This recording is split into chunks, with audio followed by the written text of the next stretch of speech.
Well, my father came from Greece in 1908. He became a naturalized citizen about 1938, and he ran a store. He worked from 7 or 8 o'clock in the morning till 11 o'clock at night with that store.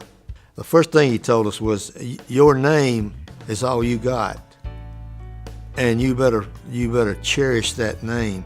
You better not do something to salter that name.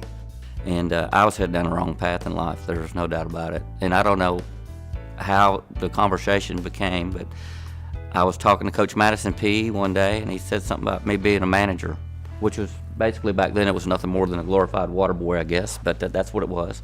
I think I probably went to every football game, varsity, JV, every basketball game from 1969 to 1974 when I graduated. I probably didn't miss a one. I lived at the school, and I spent a lot of time with Coach Mattos. He always was there to listen to a young man or a young lady that needed a good ear, or he opened our house up to people who needed a place to stay. He's a legacy to us. You know, he's a guy that we wanted to emulate so that we could, because we went into the teaching profession, we wanted to pass that same type of thing on to all the kids that we taught and all the kids that I've coached, and of the thousands and thousands, I just hope that I touched just one as well as he touched me. Well, the proudest moment of my career was when I was made the Teacher of the Year at Berea High School, and then the county teacher, and to gone down to the state and became the state Teacher of the Year. That was just fantastic. I didn't realize that it meant so much. When I think of Berea, I think of Coach Mattos.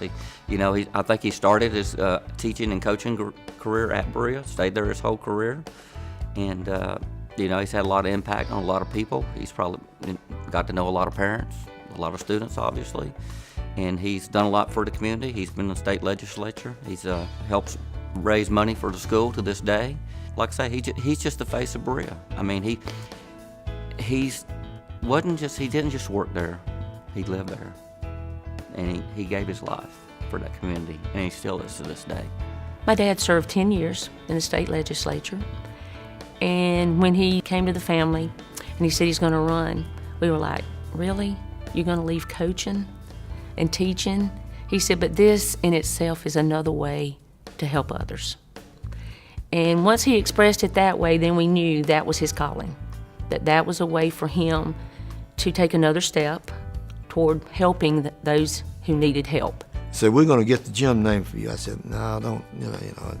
And then they come to me and said, we got everything through the county, and we're going to have your name, Coach Jim Mattos Gymnasium. And they don't know. I mean, my heart just stopped, when I breathed and sigh, because the people there were the ones that I had coached. And it meant a whole lot to me. I mean, my name on that building is like my name that my daddy said, that's all you got. Coach Mattos is Mr. Berea.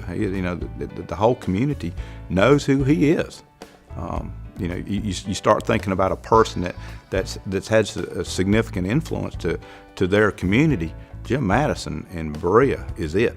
I would like to say to my dad tonight, on this special night, that you are very worthy of this induction, that we all are very proud of you, and we know that you've given your life to my mom and to helping others, and that you should enjoy this moment, and that your walk of faith has been so strong that we love you very much.